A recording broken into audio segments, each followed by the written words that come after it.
Hi guys, this is Erica from Gokce Capital. Now before I begin, be sure to click subscribe and turn on the notification bell.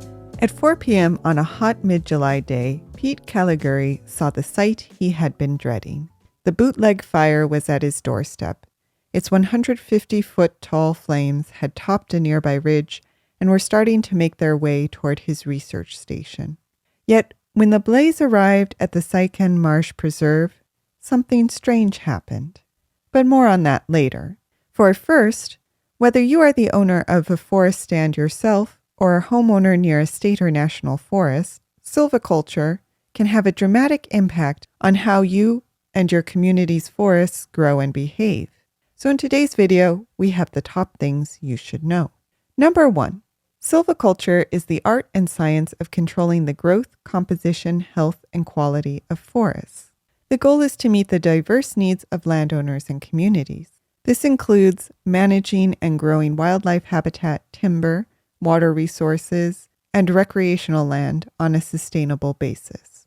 Number 2. The primary aim of silviculture is forest regeneration, or the continuation of forest land, as well as the afforestation of treeless land.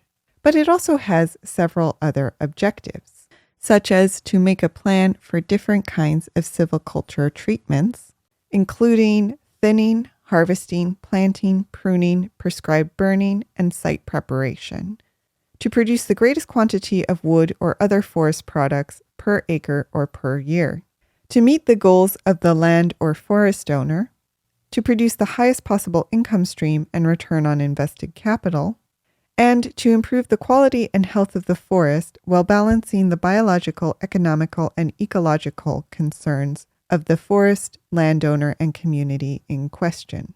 Number 3.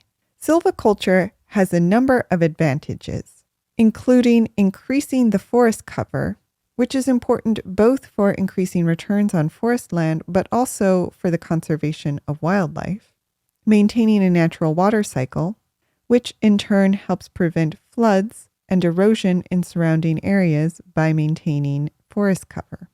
Number 4.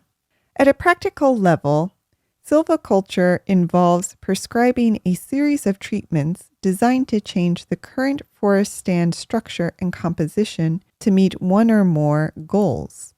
All vegetation activities, including prescribed fire, wildlife habitat improvement, timber harvesting, and cutting of trees in campgrounds, require a silviculture prescription. The prescription must be prepared or reviewed by certified silviculturists. Number 5. Silviculture treatments are rarely designed on their own. They are often a part of an overall silvicultural system, which is a planned series of treatments designed to tend, harvest, or reestablish a forest stand. There are 3 primary silvicultural systems used in western forests.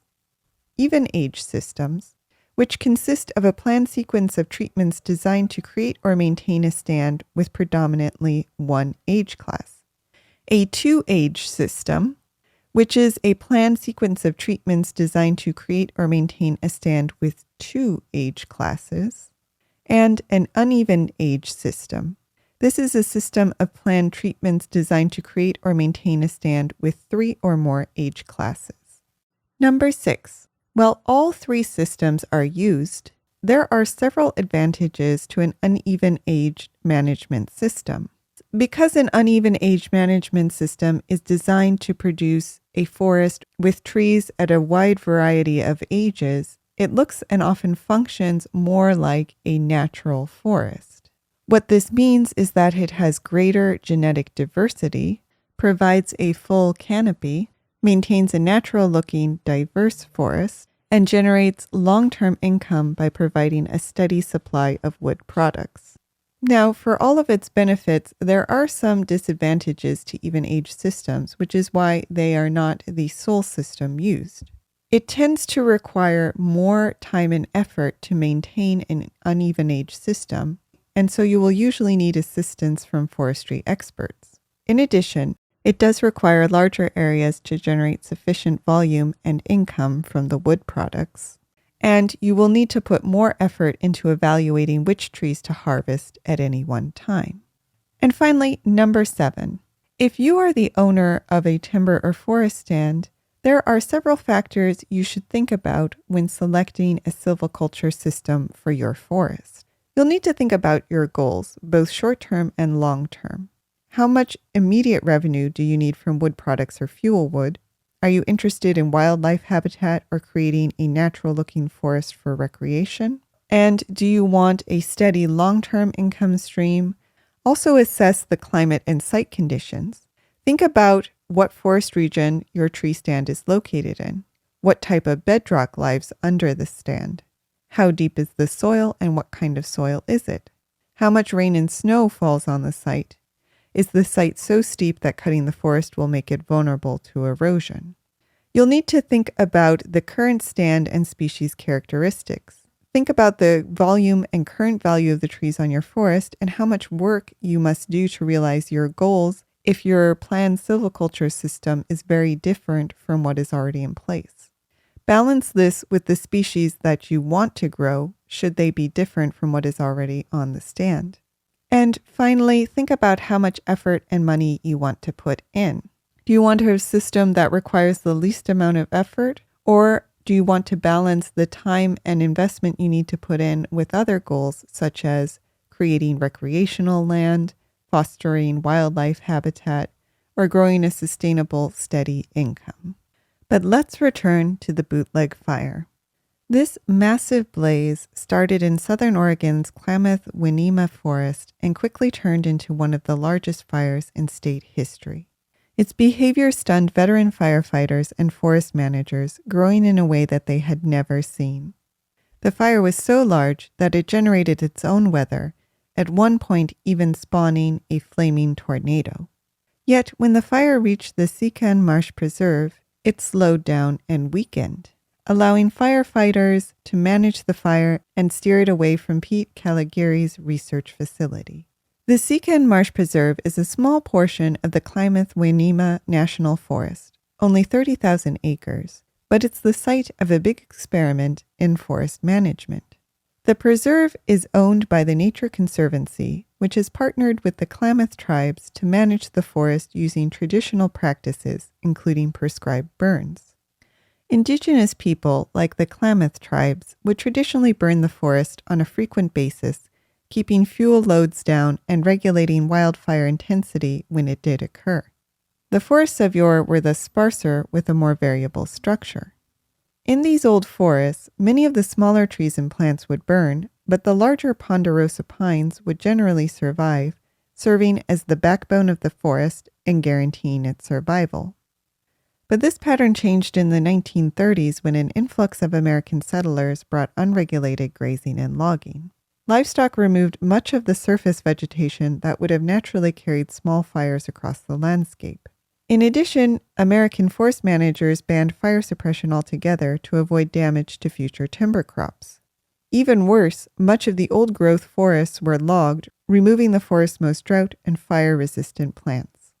These practices continued for decades, and many would be surprised to learn that clear-cutting persisted in most western forests through the 1980s. Creating a forest landscape that is younger, denser, and more homogeneous than it was 100 years ago. Combine this altered forest landscape with a hotter, drier climate, and you have a recipe for fires like the Bootleg fire. Which brings us back to the Sican Marsh Preserve. Though the preserve and other areas managed by the Klamath tribes were badly damaged in the fire, many of the larger trees, such as the ponderosa pines, may survive. This is because the fire in these areas was not as intense, burning less frequently in the tree canopies and giving the pines a fighting chance. It's still too early to fully understand the impacts and lessons of the Bootleg fire, but many believe that the fire's behavior in areas like the Sican Marsh Preserve is a clear indication that U.S. forest managers should learn from traditional practices moving forward. Yet others say that placing the blame on forest management practices is misguided. Rather, the focus should be on helping people live with the inevitable increase in wildfires that climate change is bringing.